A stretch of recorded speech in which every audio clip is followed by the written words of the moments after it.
కనపడుతుందా? మీరు అన్మ్యూట్ చేయండి సార్ కాస్త. అన్మ్యూట్ చేయాలా? అన్మ్యూట్ చేయాలి. చేశాను. ఓకే, స్టార్ట్ చేయండి సార్. సాయినాథ్ మహారాజ్ కి జై. సాయిరామ్.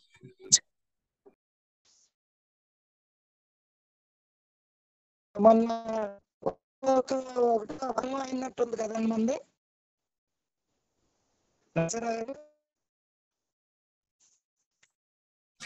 మనది ఫస్ట్ ఇది అయిందండి. అది కూడా కొంచెం బ్రీఫ్ గా చెప్పేశారంతా. మీరు కొంచెం చెప్పండి. ఇప్పుడు రెండో అభంగంలోనే కదండి మనం ఉన్నది. బ్రేక్ అవుతుంది సార్ వాయిస్. అదే రెండో. Hello sir. హలో, నాకే బ్రేక్ అవుతుందా? అందరికి బ్రేక్ అవుతుంది అమ్మా. ఎవరైనా అర్థం అయితే ఒకసారి చెప్పండి అమ్మా. బ్రేక్ అవుతుంది సార్ది. బ్రేక్ అవుతుంది. అయితే నేను ప్లేస్ మారుస్తున్నాను సార్. నేను ప్లేస్ మారుస్తాను. ప్లేస్ మీ ఏదో సిగ్నల్స్ అందట్లేనట్లు సార్. అదేనండి. ఇప్పుడు ప్లేస్ మారుస్తాను. ప్లేస్ మార్చిన తర్వాత ఎలా ఉందో చెప్పండి. అలాగే సార్, అలాగే సార్.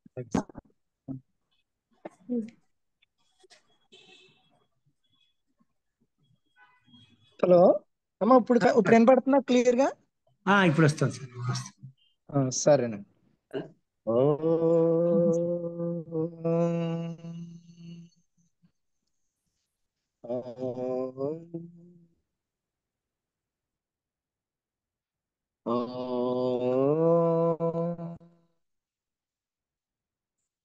ఓం శ్రీ గణేశాయ నమః. ఓం శ్రీ సరస్వత్యై నమః. ఓం శ్రీ గురుభ్యో నమః. శ్రీమద్ అఖిలాండ కోటి బ్రహ్మాండ నాయక రాజాధిరాజ యోగిరాజ పరబ్రహ్మ శ్రీ సచ్చిదానంద సమర్థ సద్గురు సాయినాథ్ మహారాజ్ की जय।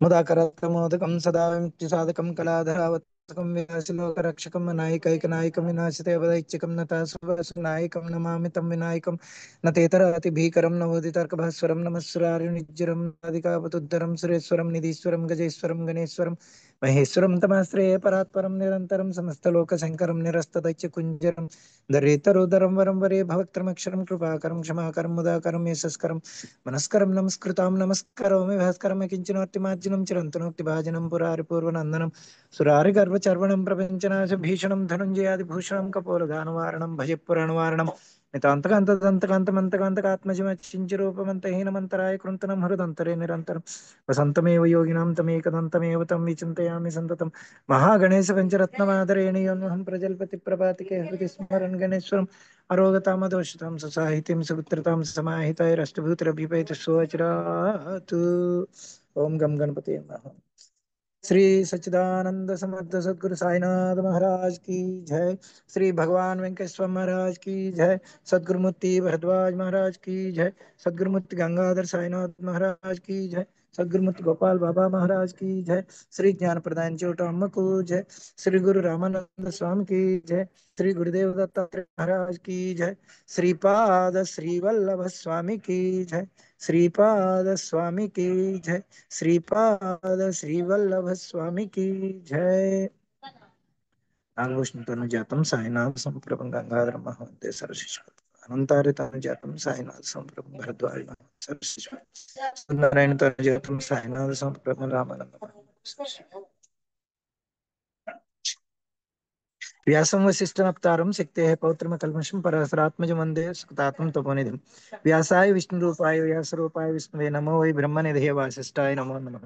वसुदेव सुतं देवं कंसचाणूरमर्दनं देवकी परमानन्दं कृष्णं वंदे जगद्गुरुं श्रीकृष्णं वंदे जगद्गुरुं श्रीकृष्णं वंदे वाल्मीकि कविकुलं रामभक्त हनुमान की जय। श्री హారతుల్ని మొదటి అభంగాన్ని వివరించుకున్నామా, అది కాకడ హారతిలో జోడోనియా కరాచరణి ఠేవిలా మాత పరివినంతి మాజీ అన్న అభంగాన్ని భూపాలంలో ఉంది కాబట్టి అది 5 గంటల 15 నిమిషాలకు స్టార్ట్ అవుతుంది అని చెప్పుకున్నాం.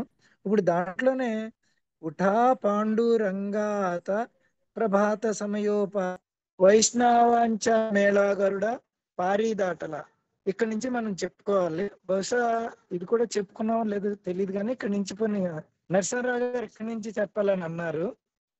అంటే పాండురంగను ఉద్దేశించి ఈ హారతుల్ని, పాండురంగను ఉద్దేశించి హారతులు దాంట్లో సమకూర్చడంలో దాని ఇదేంటంటే, బాబా గారు ఎప్పుడూ కూడా నేనే పాండురంగణ్ణి, నేనే విష్ణువుని, లక్ష్మీదేవినని ఎప్పుడు ఆయన అంతటా ఆయనగా ఆయన నోటితో చెప్పింది ఏం లేదు.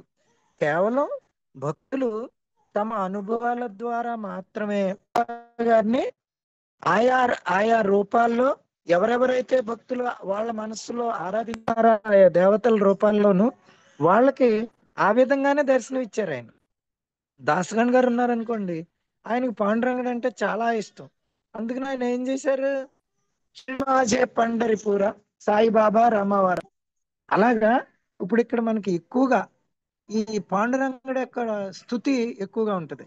దాంట్లో ఉఠా పాండురంగ ఆత ప్రభాత సమయో పాతల, ఓ పాండురంగా లెమ్ము అంటే, స్వామి ఇప్పుడే కదా మనం నిద్ర లేపుతున్నాం, హారతి ఇచ్చి నిద్ర లేపుతున్నాం కాబట్టి ఓ పాండురంగా లేవయ్యా, ప్రాతకాలం అవుతున్నది అంటే మనకి తెల్లవారుతుంది. సమూహాలు గరుడ స్తంభం దగ్గర వేచి ఉన్నారట. ఆ వైష్ణవ సమూహాలు ఎవరు అంటే ఇంతకీ ఆ దేవతలు, ఆ దేవకోటి అంతా కూడా పాండురంగడి యొక్క ఆ మంటపం ఏదైతే మెయిన్ మంటపం ఉంటుందో, ముఖ మంటపం, ఆ మంటపం నిండా వరకు వేచి ఉన్నారట. ఇంతకీ వాళ్ళందరూ ఎవరు అంటే, షిరిడి వెళ్ళినప్పుడు ఎడమవైపుని కుడి చేతి వైపుని మనం మొత్తం అందరం కూడా నుంచుని ఉంటాం హారతి జరుగుతున్నప్పుడు. అలాగే ముఖ మండపంలో ఇంకా కొంచెం ఎదరికి వచ్చిన తర్వాత, నందిని దాటిన తర్వాత మన వాళ్ళందరూ కూర్చుని ఉంటారు భక్తులు. వీళ్ళే దేవతలు.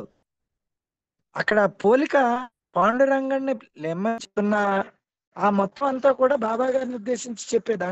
ఆయనే పాండురంగడు కాబట్టి ఈ వెళ్ళిన వాళ్ళు భక్తి ప్రపత్తులతో అంత తెల్లారగట్లే చక్కగా స్నానాలు అవి చేసి లైన్ లో నుంచుని కష్టపడి రాత్రి అంతా మేలుకుని ఆ లైన్ లోకి వెళ్ళి పరుగులు పరుగులు పెట్టుకుంటా వెళ్ళి అక్కడ నుంచుని బాబా గారిని ఆతృతగా ఆ కాకడారితో చూడాలని వెళ్తారు. కాబట్టి ఆ దైవీ భావం వీళ్ళల్లో ఎప్పుడైతే ఫుల్ గా పూర్తిగా నిండిపోయి ఉంటుందో వీళ్ళే దేవతా సమూహాలు.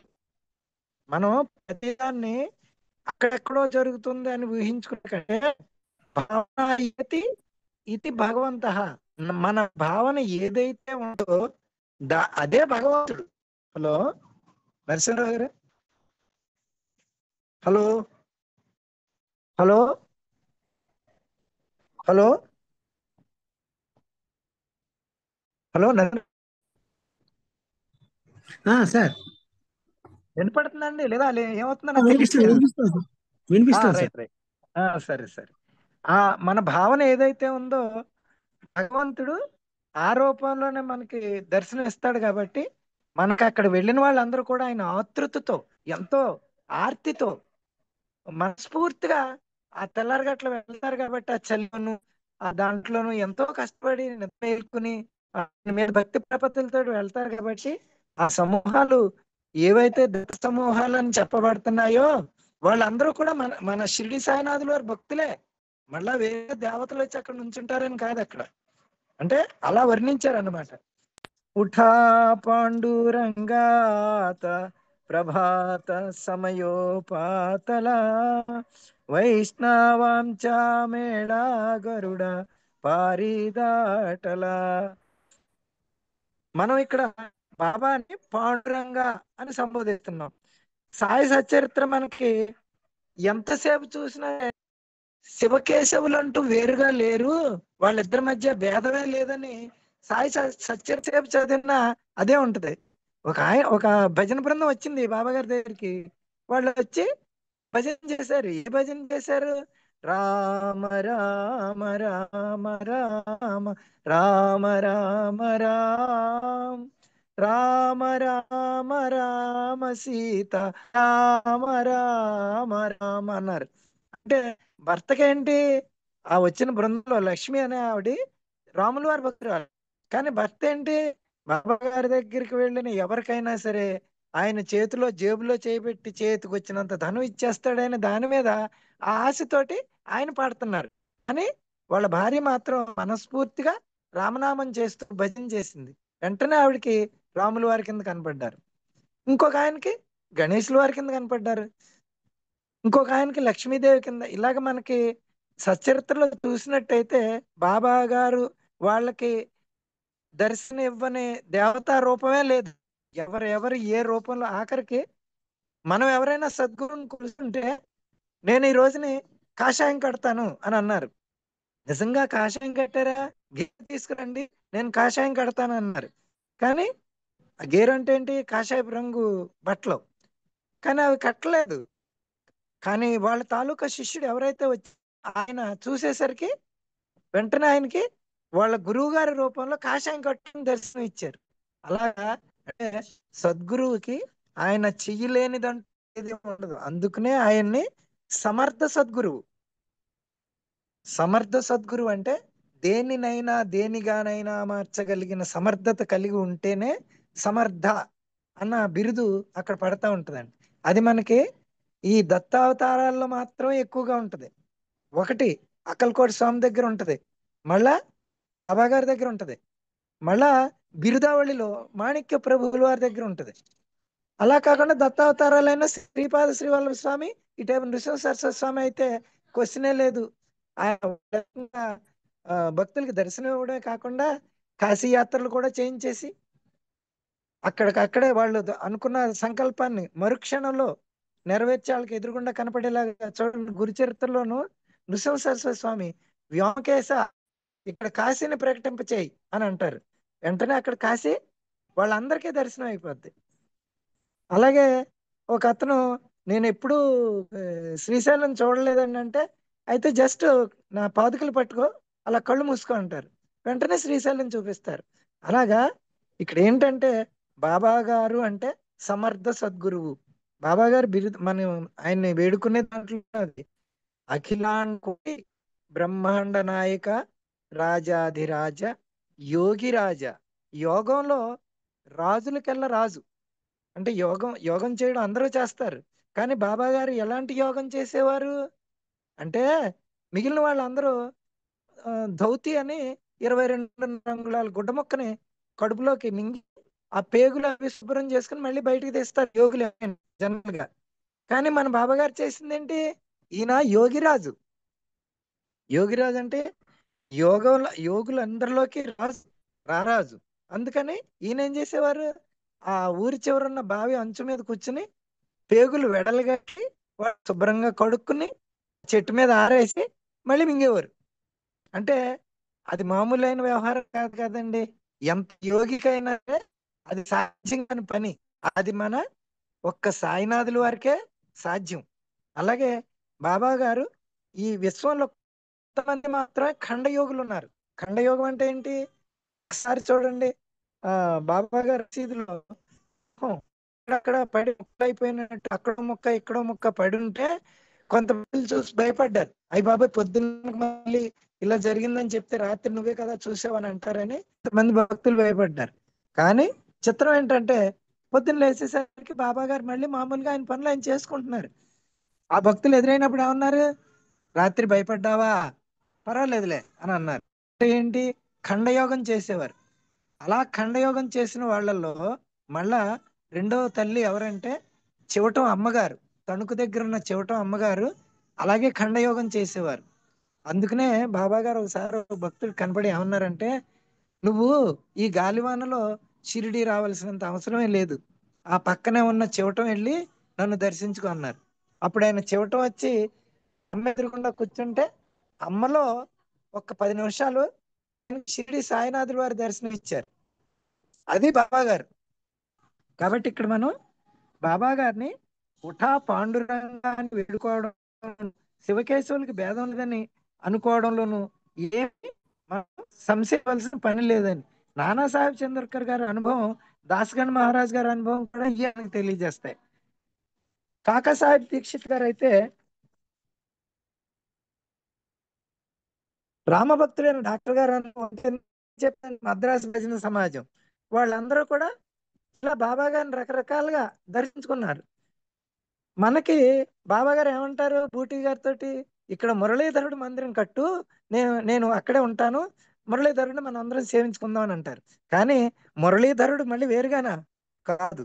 మన అందుకనే గోడకి జారబడి బాబా గారు నుంచున్నప్పుడు, ఒక గొడుగు పట్టుకుని బాగోజీ వాళ్ళందరూ నుంచున్నప్పుడు అక్కడ నానా చందోర్కర్ గారు, బూటీ గారు వాళ్ళందరూ బాబా గారికి అటు ఇటు చుట్టూ పట్టుకుని చేతులు పట్టుకుని నుంచుని ఉన్నప్పుడు, ఆ టైంలోనట షిరిడీలో బాబా గారు అలాగ త్రిభంగి అంటే కింద మీరు బాబా గారు కాలు మీద కాలు వేసుకున్న ఆ త్రికోణం కనుక చూశారంటే, కృష్ణుడు ఎలా అయితే నుంచుంటాడో బాబా గారు కూడా అలాగే నుంచుంటారు.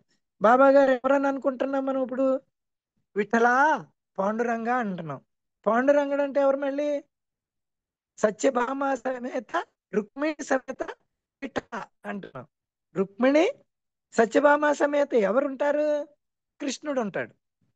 అంటే ఇక్కడ బాబా గారు అలా నుంచున్నప్పుడట షిరిడీలో ఆ సమయంలో ఆయన చుట్టుపక్కల ఎవరైతే ఆయన గోడకి జారబడి నుంచున్నప్పుడు వాళ్ళందరికీనట ఒకానొక టైంలో గోకులంలో గోపబాలుడైన శ్రీకృష్ణుడు అలా నుంచున్నప్పుడు ఎలాగైతే వాళ్ళందరికీ గోకులంలో మేము అందరం కృష్ణుడు చుట్టూరా ఉన్నాం అన్న ఫీలింగ్ కలిగిందో, ఆ అనుభవంలోకి వెళ్ళి మళ్ళీ బాబా గారు అక్కడి నుంచి కదిలిన తర్వాత కానీ ఆ లోకంలోంచి ఆ ఆ వైబ్రేషన్ నుంచి బయటకు రాలేపోయారట. అంటే ఎవరు బాబా గారు? సాక్షాత్ శ్రీకృష్ణుడు. శ్రీకృష్ణుడే సాక్షాత్తు విఠలుడు. అందుకనే మన హారతుల్లో ఎక్కువగా పాండురంగడి స్థుతి ఉంటదన్నమాట. అంటే శ్రీకృష్ణుడే మళ్ళీ ఈ అవతారంలో జన్మించాడు మనకి బోధపడుతుంది. అందుకే బాబా గారు తాను నివసిస్తున్న స్థలం పేరు ఏం పెట్టుకున్నారు? ద్వారకామాయి. ద్వారక అంటే కృష్ణుడికి కావలసినది. ఆ ద్వారకామాయి ఏంటిది? భూలోక వైకుంఠం. ఇక్కడ రామదేవ, కృష్ణదేవ, శివుడు ఎవరు ఎలా ఉంటే అలా కనపడతారు అంతే. ఆయన తత్వం మాత్రం ఒకటే. అందుకనే బాబా గారు ఏమనేవారు? వీళ్ళందరికీ కూడా ఎలా కనపడినా సబ్కా మాలిక్ ఏక్ అని చెప్పడంలో అక్కడ ఏంటి? భిన్నత్వంలో ఏకత్వం. అంటే ఇక్కడ మనం తెలుసుకోవాల్సింది ఏంటంటే, బాబా గారిని ఆరాధించే ప్రతి భక్తుడును వేరువేరుగా ఉన్న దేవతామూర్తులు అందరూ ఎలాంటి అంటే, ఒక బంగారం బిస్కెట్ని తెచ్చుకుని, ఆ తెచ్చుకున్న బిస్కెట్ని నాకు ఇష్టమైన రూపం ఏంటి అంటే శ్రీపాదుల వారు అని అనుకున్నాను అనుకోండి, ఆ శ్రీపాదుల వారి బొమ్మ కంసాలు అతను చేసేస్తాడు. ఇంకొక ఆయనకి లక్ష్మీ నరసింహులు గారికి బాబా గారు అంటే విపరీతమైన ప్రేమ. కాబట్టి ఆయన ఇంక రెండోది ఏం అడగరు, నాకు బాబా గారే కావాలి. అందుకని ఆయన వేలికి బాబా గారి ఉంగరం వస్తుంది. ఇంకొక ఆవిడకి లలితాదేవి అంటే ఇష్టం, అంతే లలితాదేవి రూపం వెళ్తుంది. కానీ టోటల్గా బిస్కెట్ మాత్రం బాబా గారే. అది మనం అర్థం చేసుకుంటే బాబా గారిని ఏ రూపంలో అయినా దర్శించుకోగలరనే తత్వం ఒకటి మనకి తెలుస్తూ ఉంటది. ఉదాహరణకి ఆయన జీవించిన విధానం మనకి చూడండి.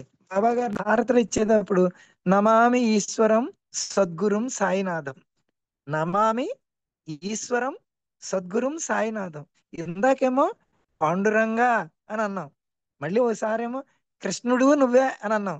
మరి ఇప్పుడు నమామి ఈశ్వరం సద్గురుం సాయినాథం అంటున్నావేంటి అని అంటే, ఈశ్వర రూపం ధరించిన ఓ సాయినాథ, నమామి నీకు నమస్కారం. మళ్ళీ ఇక్కడ ఈశ్వరతత్వం వస్తుంది. అంటే ఇక్కడ ఏంటి? టోటల్ గా ఉన్న తత్వం అంతా ఒకటే. ఏకమేవ అద్వితీయం బ్రహ్మ. అది బాబా గారు. కాకపోతే మనకి కావలసిన మన మనసులో ఉన్న భావనకు తగిన విధంగా ఆయన ఆయా రూపాలని ధరించి ఆయా రూపాలను దర్శనానికి చిటికలో పని. కేవలం యోగ సంపూర్ణుడైన బాబా గారికి అది చాలా సింపుల్ విషయం. అందుకని అంటారు కదా బాబా గారు ఒకసారి ఏమని, నా దగ్గర ధనపురాసులు కొల్లలు దొల్లుకుంటా ఉన్నాయి, బళ్ళ నిండా నిండుగా ఉన్నాయి, కానీ ఎవరో కూడా ఆ ఆ ధనప్రాసులు తీసుకెళ్ళడానికి రావట్లేదు అని అంటారు. ఏంటి ఆ ధనప్రాసులు అంటే, బాబా గారి దగ్గర ఇప్పుడు మనం చెప్పుకున్న తత్వం ఏదైతే ఉందో ఈ తత్వాన్ని అంతా గ్రహించడానికి ఆ జ్ఞానం నాకు ఇమ్మని అడగడానికి మనం అది కాదు, మనం ఆ విధంగా వెళ్ళట్లేదు. కానీ బాబా గారు నెమ్మదిగా మనం ఆ రూట్లోకే వస్తాం. ఫస్ట్ వెళ్ళేటప్పుడు మనకి మన భావాలు ఎలా ఉంటాయంటే, బాబా గారండి అనారోగ్యం ఉంది, నేను సంపూర్ణమైన ఆరోగ్యవంతుని అయిపోవాలండి అని ఒకడు అనారోగ్యంతో బాధపడేవాడు ఆడు అలా అడుగుతాడు. అప్పుడు ఆడు జ్ఞానం అడగడానికి సంసిద్ధత లేదు వాడికి. అలాగే ఇంకొకడు చాలా దరిద్రంతో బాధపడుతున్నాడు. వాడు నేను అంత డబ్బులు పెళ్లి చేసి చిన్న ఇల్లు సుఖంగా బతకాలని వాడు దాంతో అలా ఒక్కొక్కళ్ళు ఒక్కొక్క దాంతో వెళ్తున్నారు. కానీ బాబా గారు ఏమన్నారు, నెమ్మదిగా అవన్నీ తీరుస్తూ వాళ్ళు ఒకరికి వచ్చిన తర్వాత స్థాయి చిక్కాక మనకి జ్ఞానాన్ని అప్పుడు బోధిస్తారు.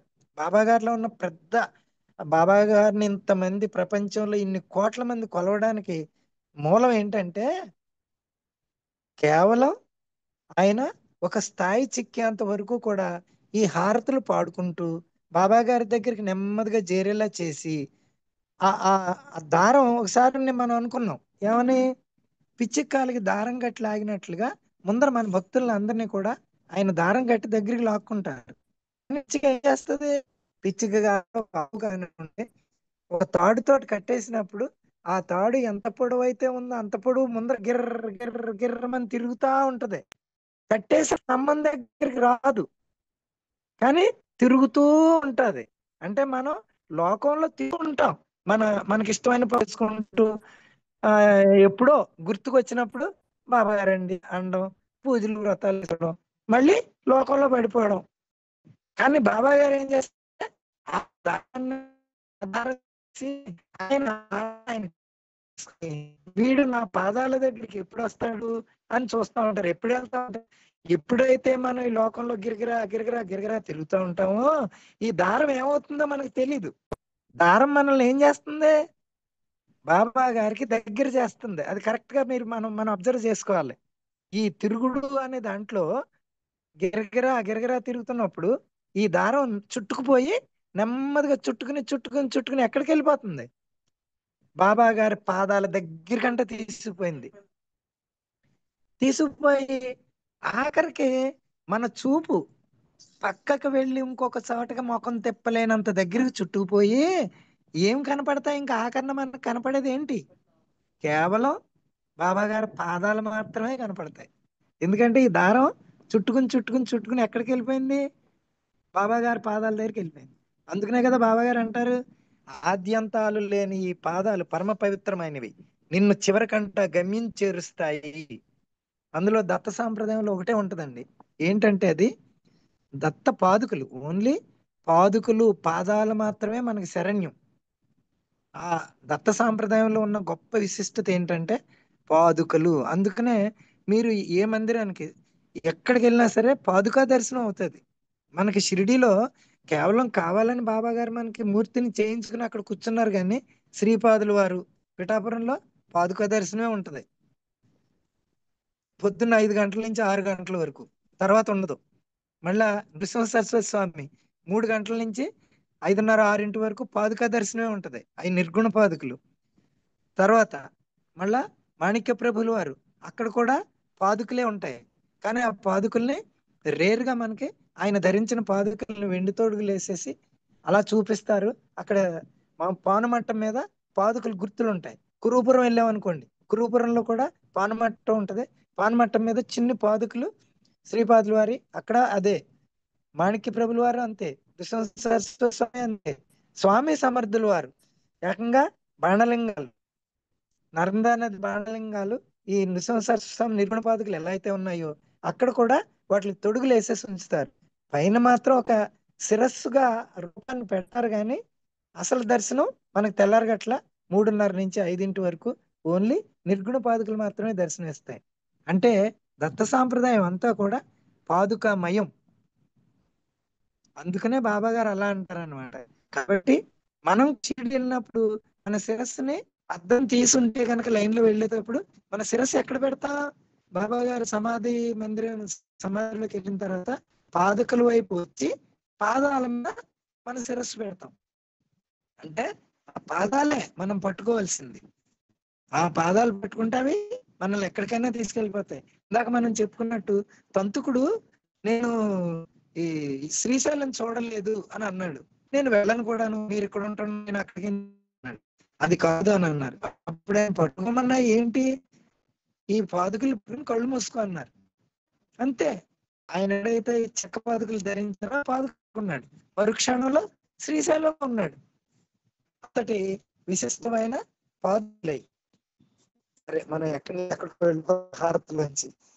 ఈ బాబా గారు నమామీశ్వరం సద్గురు సాయినాథం అని అనడంతో శంకరతత్వాన్ని ఆయన చూడండి, ఆసిపోయిన గడ్డం, చిరిగిపోయిన వస్త్రం, విభూది అందరికీ పంచిపెట్టడం, ఈ అందరికీ కూడా మనకి నీకు ఇచ్చిన దాంతో సంతృప్తి పడుతూ బతకరా అనేసి వైరాగ్యాన్ని ప్రబోధించడం, 5 ఏళ్ళకెళ్ళి భిక్షాటం చేసుకోవడం, ద్వారకామాయి అని పేరు పెట్టడం, ఇవన్నీ ఏం తెలియజేస్తున్నాయి?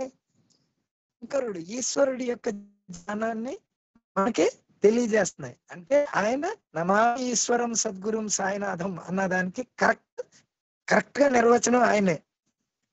లక్ష్మీబాయి షిండేకి ఒకసారి ఎలా కనపడ్డారు ఏకంగాను, అమ్మా నువ్వు ఎప్పుడైనా ద్వారకామాయిలో కూర్చున్నావో ఇక్కడికి ఒక పాము వస్తుందని అడిగారు. అడిగితే నేను పావా అన్నది. ఈ లోపల పాము వచ్చి ఆయన మెడకు చుట్టుకుని శంకరుడికి ఎలా అయితే ఉంటుందో అలాగా ఇలా పాము అమ్మ నువ్వేం భయపడకు, అది తులసి బృందావనం తిరిగి దాని మన నాది వెళ్ళిపోద్ది అన్నారు. అంటే అక్కడ ఆవిడికి శంకరుడిలా దర్శనం ఇచ్చారు బాబా గారు. కాబట్టి మనం ఉఠా పాండురంగా ప్రభాత సమయోపాతలాన్ని ఎలా అనుకున్నా, నీ మనసులో ఏ భావన ఉంటే ఆ భావనకు ఆయన చక్కటి రూపంతో అలాగే దర్శనమిస్తారు. గరుడ పారా పాసు నిమాహ ద్వారా పర్యంత సురావరాంచి మాందీ జోడు నీ హాతు. గరుడు స్తంభం దగ్గర నుంచి ఇందాక చెప్పుకున్నాం కదండి, మహాద్వారం వరకు దేవతలు అందరూ కూడా బాబా గారి కోసం ఎలా చూస్తారంటే చేతులు జోడించి ఎంతో ఆత్తుగా, ఎంతో భక్తితో అలా ఎదురు చూస్తున్నారట. ఎవరి గురించి? పాండురంగుడి గురించి అక్కడ దేవతలు చూస్తున్నారు. ఇక్కడ షిరిడిలో ఎవరు చూస్తున్నారు? ఇప్పుడు మీరందరూ చూడండి, ఎంతో మంచి లక్ష్మీ నరసింహరావు గారి పుణ్యమాని మీరందరూ బాబా గారి భక్తులు అయిపోయి మీరందరూ చూస్తున్నారు. అటు లైన్లో కొంతమంది, ఇటు లైన్లో కొంతమంది, మధ్యలో కొంతమంది, నంది తర్వాత కొంతమంది కూర్చుని. మరి మొన్న మీ స్వామి అక్కడ కింద సంవత్సరం సభలు అయి పెట్టినప్పుడు మనం వెళ్ళాం కదా, వెళ్ళినప్పుడు అందరూ అక్కడికి వెళ్ళి లైన్లో నుంచుని బాబా గారి ఆరతి గురించి ఎంత ఆతృతగా చూశారు. అదే ఇది. దేవతలు గరుడ స్తంభం నుంచి మహాద్వారం వరకు ఎలాగైతే భక్తిపూర్వకంగా చేతులు జోడించి ఎదురు చూస్తున్నారో, మనం కూడా ఉదయాన్నే కాకార్తకు వెళ్ళి బాబా దర్శనం కోసం ఎప్పుడెప్పుడు గుడి తలుపులు తెస్తాం, ఎప్పుడెప్పుడు దర్శించుకుందామని అలాగే ఎదురు చూస్తున్నాం. ఇక మూడోది, సుఖసనకాదిక నారద తుంబుర భక్త్యాం చ కోటి త్రిశూలఢమరు ఘేవుని ఉభ గిరిజే చాపతి. ఇక్కడ ఒక్కొక్కళ్ళని తలుస్తున్నారు, హారతిలో ఒక్కొక్కళ్ళని తలుచుకుంటున్నారు. అసలు మనకి నిజంగా గనక మనం బాబా గారి హారతిని పిన్ టు పిన్, అక్షరం నుంచి అక్షరం వరకు గనక తీసుకుని ఒక్కొక్క దాన్ని అలా వివరించుకుంటూ పోతే ఆ హారతుల్లో లేని దేవతలు గాని, దేవతామూర్తులు గాని, తత్వం, హారతుల్లో లేని తత్వం అంటూ ప్రపంచంలో ఇంకేమీ లేదు. హారతుల్లో మొత్తం తత్వం అంతా ఇమిడిపోయింది. 18 పురాణాలు ఏవైతే ఉన్నాయో మనకు అష్టాదశ పురాణాలు అని చెప్తున్నారో ఆ తత్వం అంతా కూడా హారతుల్లో ఉంది. బాబా గారు ఎందుకు ఇంత పనిగట్టుకుని భీష్మకి తన తపోశక్తిని దారిపోసి హారతుల్ని ఎందుకు పాడిస్తున్నారు, ఎందుకు రాయించారు అని అంటే, కలియుగంలో, ఈ యుగంలో మనకి క్షణకాలం కూడా మన మనస్సు స్థిరంగా భగవంతుడి యొక్క చరణార విందాల మీద కానీ, భగవంతుడి మీద కానీ లగ్నం అవ్వడం జరగని పని. ఎందుకంటే ఇప్పుడున్న ప్రపంచం, ఇప్పుడు నడుస్తున్న కలియుగం అంతటి తీవ్రమైన కలియుగం ఇప్పటి వరకు రాలేదట. ఎందుకంటే దీనికి ఉదాహరణ ఒక మహానుభావుడు చెప్పారు. ఏమని? స్వామి, ఒకానొక సమయంలో స్వామి విష్ణుమూర్తి లోకాన్ని ఉద్ధరించడానికి ఇప్పుడు అరుణాసురుణ్ణి, కుంభకర్ణుడిని వీళ్ళందరినీ చంపాలి అని అంటే దానికోసం ఆయన రాముడు అవతారం ఎత్తారు. అలాగే హిరణ్యకశిపుడిని వాళ్ళని చంపడానికి నరసింహ అవతారం ఎత్తారు. కానీ మరి ఈ కలియుగంలో ఎలాగా ఎవరిని అని అంటే అప్పుడు ఆయన చెప్పారట, ఈ మహానుభావుడు ఒక ఆయన మహాతాత్వేత్త ఆయన చెప్పారండి మొన్న సత్సంగాల్లో. ఏమనట? నాయన, ఇప్పటి వరకు కలిసిన దశావతారాలు కూడా ఒక మూలకి పైకి రానంతటి ఆ దశావతారాల్లో ఎవరెవరినైతే చంపారో వాళ్ళందరితో రాక్షస అంశలు, ఆ ఆ ఆ లక్షణాలు, ఆ గుణాలు, అవన్నీ కూడా ఒక్కొక్క మనిషిలోనే ఉన్నాయట. ఎంత చిత్రమో చూడండి. ప్రతి మనిషిలోనూ ఆ లక్షణాలన్నీ కూడా, ఇప్పుడు ఆడవాళ్ళు ఉన్నారు, ఆడవాళ్ళల్లో ఆ హిడింబి, ఆ ఎవరో రాముల వారిని నేను పెళ్లి చేసుకుంటామన్న, అది ఎవరో లంక, అదేనండి, ముత్యాలు కోసేస్తారు కదా, శూర్పణఖ. ఆ శూర్పణఖ లంకని కాపలా కాసిన ఆ లంకిణి, హిడింబి, ఇలాంటి లక్షణాలు ఈ రోజుల్లో మనం ఎంతమంది స్త్రీమూర్తుల్లో చూడట్లేదు. అంటే ఈ లక్షణాలు గల స్త్రీలు ఉన్నారు, అలాంటి లక్షణాలు గల పురుషులు ఉన్నారు.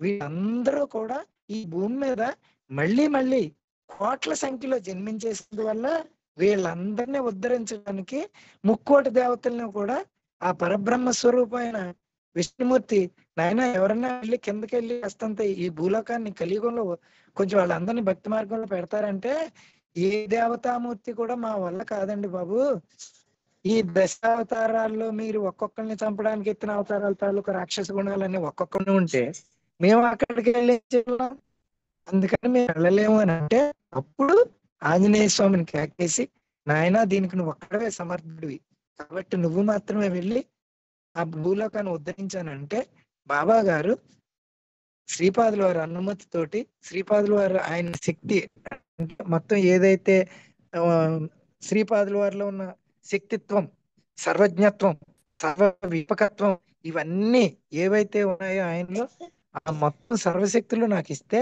నేను వెళ్తాను స్వామి అని అంటే, అప్పుడు ఆయన కౌగులిని, ఆంజనేయుని కౌగిలించుకుని, నువ్వు ఈ రోజు నుంచి సాయి, సాయి అంటే కుంటి సాయి కాదండి, మెల్లి సాయి.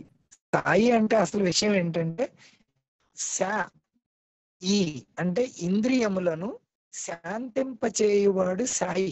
అది ఇప్పుడు మనకి మనకి అష్టోత్తరాల్లోనూ వాటిలోను, మన దాంట్లోనే కాదండి, విష్ణు సహస్రనామంలోను కానీ కృష్ణుడి అష్టోత్తరాల్లో కూడా వటపత్ర సాయి అని వస్తుంది చూసారా. ఆ సాయి అంటే ఏంటంటే ఇంద్రియములను శాంతింపేవాడు సాయి.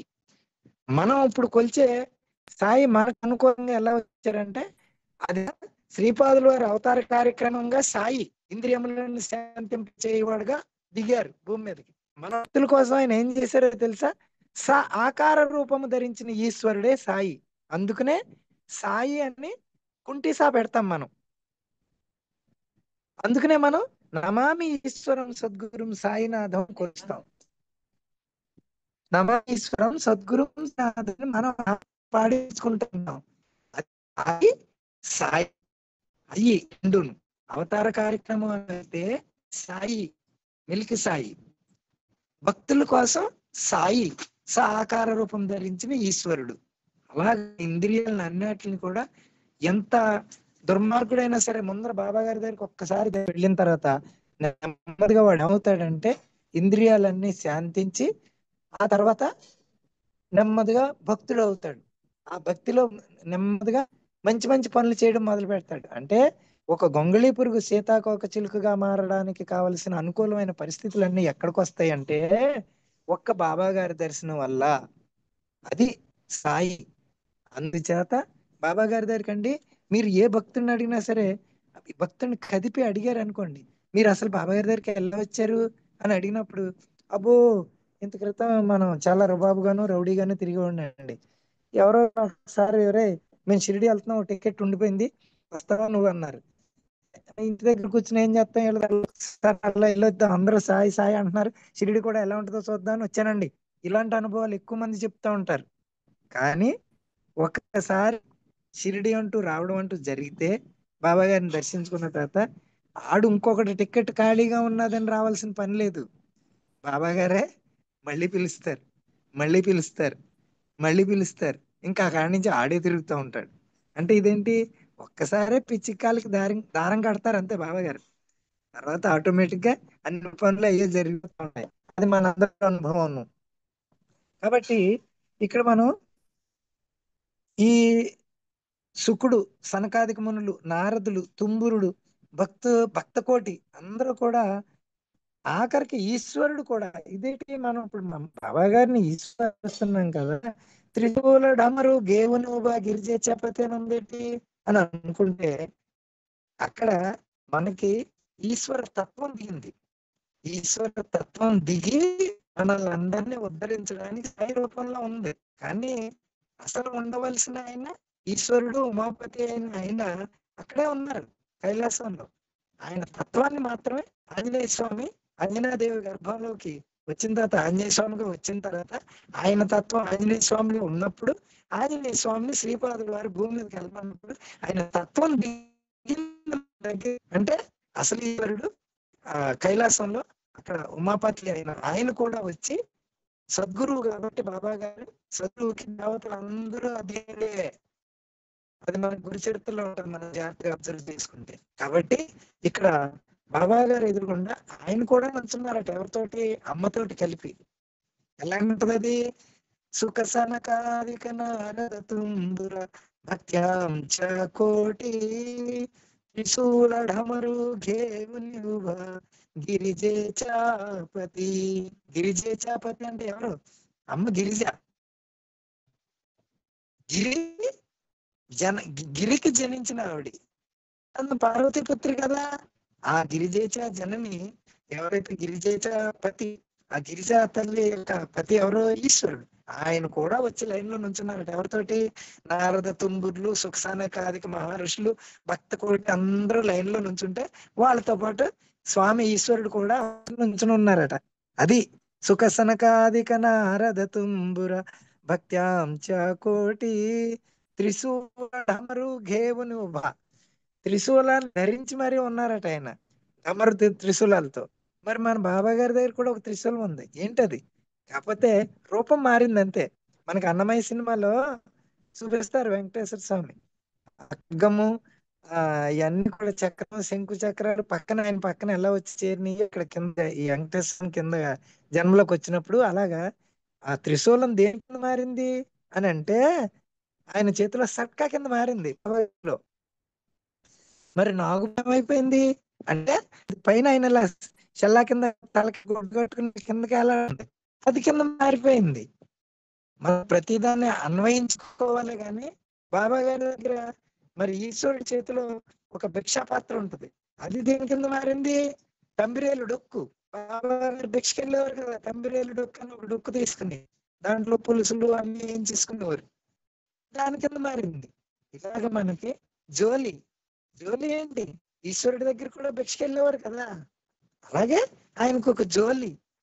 ఇవన్నీ మనం అన్వయించుకోవాలి. ఎందుకంటే భక్తుడైన వాడు పారవశ్యంతో ఆయన ఏ రూపంలో ఉన్నారు, ఆయన మళ్ళీ మానసిస్తూ ఉంటారు కనుక మనం మనస్ఫూర్తిగా అన్వయించుకుంటే అన్ని మనకు దొరుకుతాయి. ఆయన అందుకనే చూడండి, గజ చర్మం కట్టుకున్నా ఏ చర్మం కట్టుకున్నా బాబా గారు ఏ రోజునైనా మంచి మంచి వస్త్రాలు కట్టుకున్నాను ఎప్పుడైనా సచరిత్రలో ఉన్నారా? లేదు. ఎప్పుడు పాపం జబ్బ మీద చిరిగిపోయిన ఒక షల్ల అంతే. ఇంకేముందండి? పొడిగాటి అంగి అంతే, ఆ పైన తలగుడ్ల. ఇంక తప్పించి ఆయనకి ఏమన్నా అవి కూడా మార్చేవారు. అది కూడా అలా బలవంతం చేసి ఆ బలవంతం మీద ఎన్ని తీసి దునిలో సమర్పించేసి ఆ ప్రేమ వర్గంగా ఇచ్చారు కాబట్టి వాళ్ళ ప్రేమను కాక వాటిని ధరించేవారు. అది బాబా గారు అంటే ఈశ్వరుడు బోళాశంకరుడు. భక్తులకి ఎలా లొంగిపోతాడో మన బాబా గారు కూడా బోళాశంకరుడే, భక్తికి లొంగిపోతారు అంతే ఆయన. అందుకనే కదా ఒక ఆవిడ శ్యామ గారు ఒక ఆవిడని తీసుకొచ్చి, బాబా ఈవిడికి పిల్లలు లేరట, ఇదిగో ఈ కొబ్బరికాయలో లోపల ఏదో కదులుతుంది చూడు అని అంటే, లోపల కుడుకుడుకు కదులుతుంది కదా అంటే, అలాగే ఈవిడ కడుపులో కూడా బిడ్డ కదలాలి. మరి అలా కదలకపోతే కనుక నేను ఇదే చెప్తున్నాను, వచ్చే సంవత్సరానికి కనుక నువ్వు పిల్లోడిని ఎత్తుకుని రాకపోతే ఇదే కొబ్బరికాయతోటి బుర్ర మీద కొడతాను అని అంటారు. అంటే ఏంటి? భక్తితోటి ప్రేమతోటి అన్న మాట కానీ ఇంకొక విధంగా ఏం కాదు అది. అంటే నీకు కొబ్బరికాయ ఇచ్చి బుర్ర బద్దలు కొడుతున్నా కాదు, ఆ భక్తురాలకి సంతృప్తికరంగా మాట ఇచ్చినట్టుగా ఇదిగో ఇలా కదలాలి ఆవిడ కడుపులోను, అందుకనే నీకు కొబ్బరికాయ తీసుకో అని అంటే అప్పుడు బాబా గారు కొబ్బరికాయ తీసుకుని కొట్టి అంత ఆయన తిని ప్రసాదం పెట్టారు. అంటే ఏంటి? ఆవిడ జాతకంలో ఆవిడ జీవితంలో పిల్లలు లేకపోయినా సరే బాబా గారు బోళాశంకరుడు కాబట్టి ఆవిడ కన్నీరు కార్చిన దానికి కరిగిపోయి, ఇక్కడ శ్యామ గారు ఆయన భక్తికి ఈయన లొంగిపోయి, ఆ కొబ్బరికాయలో కురుడి ఎలా కదులుతుందో నీ కడుపులో కూడా అలాగే పిల్లోడు కదులుతాడులేమ్మా అన్నారు. అంటే చూడండి, శంకరుడికి మన బాబా గారికి అన్ని అలా అన్వయించుకుంటూ మనం వెళ్ళిపోతే బోల్డ్ అనే విషయాలు చెప్పుకోవచ్చు గంటలు. ఎందుకంటే బాబా గారి గురించి సముద్రంలో ఉన్న ఏదో అంటారులేండి, మా భరద్వాజ ఒకటి అంటారు, ఏమని, సముద్రం ఒడ్డునున్న ఇసుక రేణువుల్ని ప్రపంచంలో ఉన్న బీచ్ల్లో ఉన్న ఇసుక రేణువులు అన్ని లెక్కెట్టేయచ్చట ఏ కంప్యూటర్ ద్వారాను. కానీ బాబా గారి లీలలను లెక్క పెట్టడానికి మాత్రం ఇప్పటికొచ్చి ఎవరూ సరిపోలేదు. అంటే ఏంటి, అన్ని లీలలు ఉన్నాయి అన్ని యుగాల నుంచి. మీ వయసు ఎంత అని అడిగినప్పుడు ఏమన్నారు బాబా గారు? లక్షల సంవత్సరాలు అన్నారు. అంటే ఇప్పుడు ఈ జన్మలో మనకి సాయినాథుల వారిలో కనపడ్డారు, దర్శనం ఇచ్చారు, మన మధ్య తిరిగారు. మరి ఈ లక్షల సంవత్సరాల్లో ఎలా ఉన్నారంటే అప్పుడు ఇంకొక అవతారంలో, అప్పుడు ఇంకొకలాగా భక్తులను ఉద్ధరించారు ఆయన. అందుకని ఆయన లక్షల సంవత్సరాలు అన్నారు. అంటే జీవాత్మ ఎప్పుడు సనాతనమైన, దేహో దేవాత్మ జీవో సనాతన. జీవుడు ఎప్పుడు సనాతనుడే. ఈ దేహమే దేవాలయం. అంటే మనం ఎప్పటి నుంచో పుడతానే ఉన్నాం, ఆయన మనల్ని అందరినీ రక్షిస్తూనే ఉన్నారు. కాకపోతే మనం ఉద్ధరించబడ్డానికి పాపం మనం వెనకాల పడి, ఒరే ఆ తప్పులు చేయకుండా జ్ఞానాన్ని సంపాదించండి, మోక్షం పొందని చెప్తున్నారు. కాకపోతే మనకి ఏంటంటే జన్మ సంస్కారాలు సరిపోక మనం మళ్ళీ భార్య, బంగారాలు, ఫ్లాట్లు, కార్లు, మేడలు, షేర్లు ఇవి అనుకుంటే వీటి వెనకాల పడిపోతున్నాం. బాబా గారి పాపం మన ఎలాగోలా ఉద్ధరించడానికి పాపం ఆయన పడని పాటలే లేవు. ఇదంతా మనకి ఒక్కొక్క హారచుకుంటుంటే ఆయన లీలలు అద్భుతాలు. సరేనమ్మా. కలియుగించ భక్తనామ ఉభా కీర్తని పాటి మాగే ఉభీడోల లావునియాని. కలియుగంలో భక్త శ్రేష్ఠుడైన నామదేవుడు నీ అభంగాలను కీర్తిస్తున్నాడు. ఎవరు అభంగాల్ని? నామదేవుడు పాండురంగుడి మీద మంచి అభంగాలు రాశారు.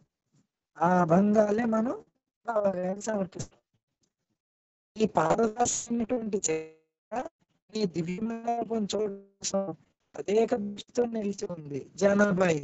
ఈ జనాబాయి, ఈ నామదేవుడు, వీళ్ళందరూ పాండురంగుడి భక్తులు. మీరు ఎప్పుడైనా ఈ పుస్తకం ఎప్పుడైనా చదివితేనేమో ఈ పాండురంగుడి భక్తుల్లో ఉన్న ఉత్తములైన భక్తుల యొక్క కథలన్నీ కూడా చంద్రభాగా తరంగాలు అనే పుస్తకం ఒకటి ఉంటుంది. చంద్రభాగా తరంగాలు. చంద్రభాగాన్ని ఎక్కడుంది? పాండురంగడి గుడికి ఆనుకుని ప్రవహిస్తూ ఉంటది. కానీ ఇప్పుడు అది ఆ నది ఎండిపోయి బాగా కిలోమీటర్ దూరం అయిపోయింది. పాండురంగడి గుడికి ఆ చంద్రభాగా నదికి దూరం ఎక్కువైపోయింది, కిలోమీటర్ దూరంలోకి వెళ్ళిపోయింది. ఆ చంద్రభాగాలో ఎన్ని తరంగాలు వచ్చినాయో, ఎన్ని కెరటాలు వచ్చినాయో, అంతమంది భక్తులు పాండురంగని కొలిపోయారు. దాని పేరే చంద్రభాగా తరంగాలు అని ఒక పుస్తకం ఉంది. ఆ పుస్తకాన్ని ఎప్పుడైనా సంపాదించుకుని కొన్ని చదివితే ఈ నామదేవుడు, ఈ జానాబాయి, వీళ్ళందరి గురించి, అబ్బో తుకారాం గారు, వీళ్ళందరి గురించి మనకి అద్భుత కథలు అన్నమాట. ఎంత అద్భుతమైన కథలు ఉంటాయంటే అసలు ఆ కథలు చదివిన తర్వాత మన భక్తి, వాళ్ళ భక్తిలో చూసుకుంటే ఒక గడ్డి పరక కూడా సంతోకం కాదన్నమాట. అంత కథలు ఉంటాయి. అన్ని కష్టాలు పడాలి భగవంతుని పొందడానికి. మనకేంటి, బాబా గారు పాపం మనకి ఎదురొచ్చేసి దగ్గరికి వచ్చేసారు. దాంతో మనం కష్టపడతలేదు, అన్ని మన దగ్గరికి వచ్చేసారు. ఒరే ఒక్క అడుగేరన్న వైపు, నేను నీ వైపు 10 అడుగులు వేస్తాను. నువ్వు ₹1 దక్షిణ ఇచ్చావు అనుకో, నేను దాన్ని ₹100 చేసి మళ్ళీ నీకు ఇవ్వాలరా అని పాపం మన మీద కరుణతోటి, దయతోటి, ఎంతో ఆతృతగా మనం ఉద్ధరించడానికి పాపం మన కోసం ఆ షిరిడీలో అలాగా, అక్కడ పాండురంగుడేమో ఎవరు పుండరీకుడి గురించి ఆ నడుము మీద చేతులు వేసుకుని కాళ్ళు నడుము లాగేస్తున్నా సరే ఆ ఇటుక మీద నుంచున్నాడు. ఆయన మన కోసం బాబా గారు ఆ కాలు మీద కాళ్ళు వేసుకుని అలాగే కూర్చుని మన కోసం ఎప్పుడు వీళ్ళు వస్తారా, ఎప్పుడు వీళ్ళు నిద్రించేస్తారా అని అలా ఏడుస్తున్నట్టు తల ఇలా బయటకు చూస్తున్నట్టు ఉంటారు చూడండి బాబా గారు. ఎందుకుంటారంటే మన కోసం అంత తల్లడిల్లిపోతూ ఉంటారు ఆయన. మనం భక్తితోటి వెళ్ళాలి కానీ ఆయన వెంటనే హక్కుని చేర్చుకుంటారమ్మా. ఇవన్నీ కూడా మనం చక్కగా వర్డ్ టు వర్డ్ అలా హారతుల గురించి అలా వివరించుకుంటుంటే ఇవన్నీ ఒక్కొక్కటి దాంట్లో వచ్చేస్తూ ఉంటాయి.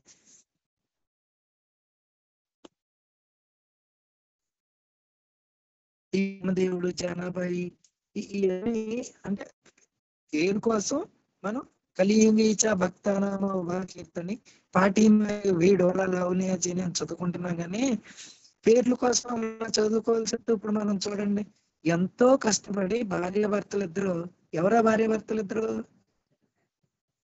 నరసింహరావు గారు, అదే నరసింహరావు గారు వాళ్ళ భార్య లక్ష్మీదేవి గారు. అలాగే మీరంతా ఎంత కష్టపడ్డారు. సంవత్సరం పాటు మీరు అసలు ఏం తిండి తిన్నారు, నిద్రపోయారు, కారులో తిరిగారు, టిఫిన్లు తిన్నారు, మంచినీళ్ళు తాగలేదు నాకు తెలియదు. కానీ ఆ షిరిడిలో జరిగిన కార్యక్రమం జరిగినంత వరకు కూడా మీరు నిద్రపోయారమ్మా. అంత కష్టపడి అంటే ఆ రోజుల్లో జనాభాయి నామదేవుడు. ఈ రోజు మీరు శకుంతలు గారు, లక్ష్మీనరసింహరావు గారు, ఇప్పుడు ఎవరెవరైతే మనం ఈ సత్సంగాలు వింటున్నారు మీరు అందరూ కూడా అంటే ఆ కాలంలో ఇస్తుంది అన్నమాట. అలా హక్కులను మనం సమన్వయం చేసుకుంటూ పోతే ప్రతి దానికి మనకి బాబా గారు సమన్వయం కుదుర్చుతూనే ఉంటారు. కాబట్టి బాబా గారిని కంటిన్యూస్ గా అది టైం అయింది అంతే, టైం అయితే చాలు బాబా గారు నేను స్నానం చేసేసి శుభ్రంగా పొట్టుబట్టలు త్రికుండ్రాలు పెట్టుకుంటారా, అక్కడ 5 ఒత్తులు వేసేసి నాకు నైవేద్యం పెట్టేసి నువ్వు ఇప్పుడు ఆరతపాడని అంటలేదు.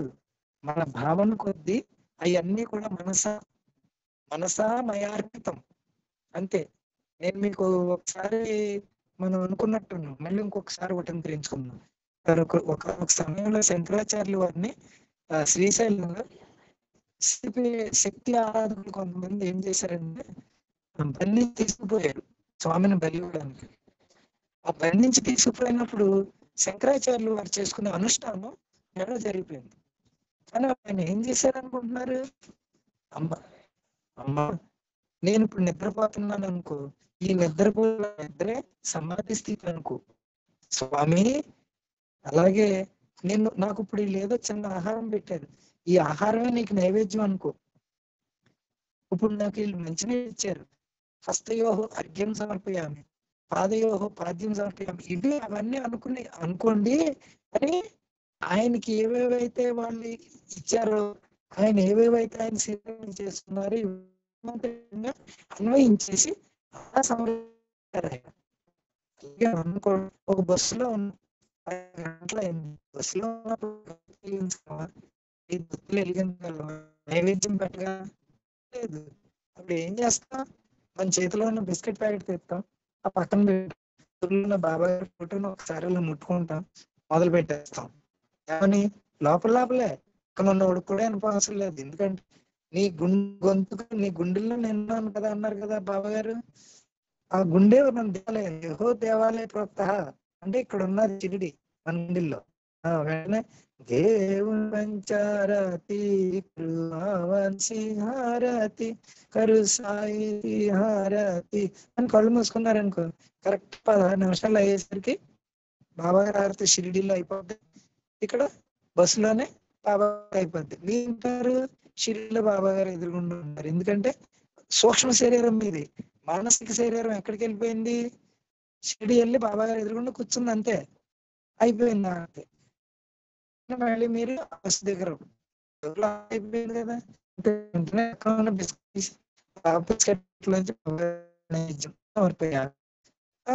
ఇష్టం ఉండి పక్కనోడు ఎవరన్నా పర్వాలేదు అనుకుంటే ఓ బిస్కెట్ పక్కన పెట్టండి. ఆ డబ్బా నేను ఇలా ప్రసాదాలు గట్రేం తినండి అన్న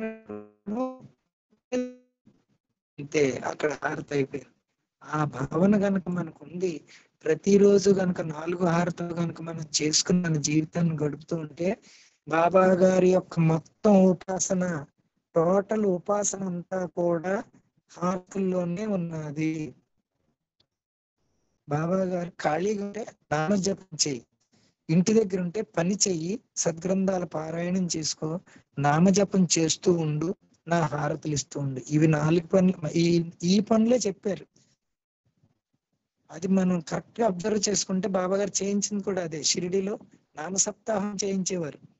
ఏ వచ్చినా సరే నువ్వు భావార్థ రామాయణం చదువు, నువ్వు భగవద్గీత చదువు, నువ్వు జ్ఞానేశ్వరి చదువు అని వాళ్ళకి విష్ణు సహస్రనామం చదువుని పుస్తకాలు ఇచ్చి చదువుకోమనేవారు. అంటే అక్కడికి ఏమైంది?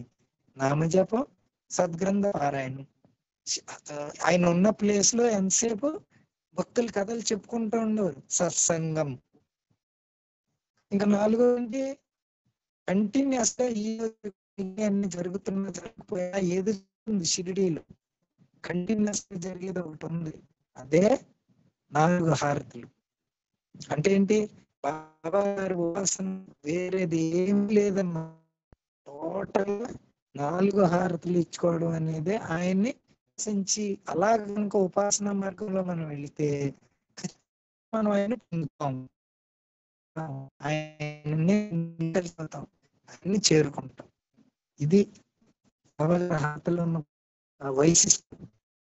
కాబట్టి మీరందరూ కూడా బాబా అంటే మళ్ళీ 3 వందలని మళ్ళీ ఒకసారి చెప్పవచ్చు. అది కూడా భూపల్రామని ఉంటుంది. అది ఉఠా ఉఠా శ్రీ సాయినాథ గురు చరణ కమల దావ, ఆది వ్యాధి భవ తాపవ ఆరాజడ జీవ. ఇక్కడ మనం మళ్ళా ఈ 3వ రంగాన్ని చెప్పుకుందాం.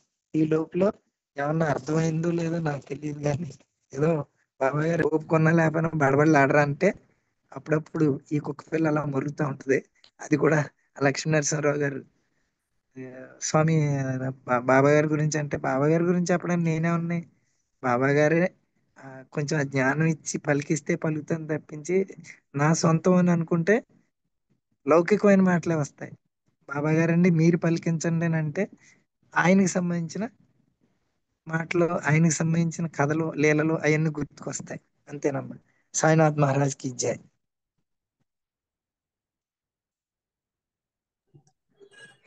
సాయిరామ్. సాయిరామ్ అండి. సరే స్వామి. బాగా జరిగింది, అద్భుతంగా. బాబా ఇవాళ హారతుల గురించి మంచిగా చెప్పించాడు. దీంట్లో ఎందుకంటే మాకు ఎంతమందికి అర్థం చాలా అద్భుతంగా జరిగింది. ఎందుకంటే అలా కొంచెం కొంచెం ఒక 3, 4 ఇవి చెప్పుకున్నామంటే మనకి బాగా ఎక్కుతూ ఉంటుందండి. వరుసగా ఒకసారి చెప్పేసుకునే కంటే ఇలా వివరంగా చెప్తే అన్ని కూడా లోపలికి వెళ్తాయి. అలాగే అంటే వాళ్ళందరూ కూర్చోబెట్టి ఇలా చేయడం అది మామూలు వ్యవహారం కాదు. అంటే ఎవరెవరు ఎక్కడెక్కడ ఉన్నారు, కానీ కూడా ఈ కుళ్ళన్నీ గోదావరిలో కొట్టుకొచ్చినట్లు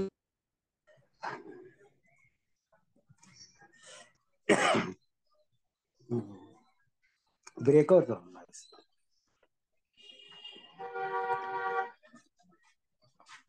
హలో,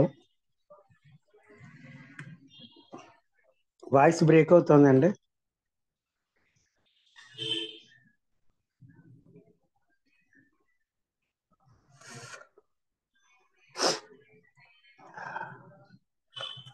సార్ మీ సిగ్నల్స్ రావట్లేనట్టుంది. మీరేదో మాట్లాడుతున్నారు కానీ నా మాట వినిపిస్తుందండి? వినిపిస్తోందండి, వినిపిస్తోంది. సార్ వినపట్లేదు కదమ్మా? వినిపిస్తోంది. చాలా అద్భుతంగా జరిగింది సార్. ఇలాగే నెక్స్ట్ వీక్ కూడా మనం కంటిన్యూ చేద్దాం కాకట హారతి. ఎవరైనా మాట్లాడండి అమ్మా ఇప్పుడు చెప్పిన దాని మీద.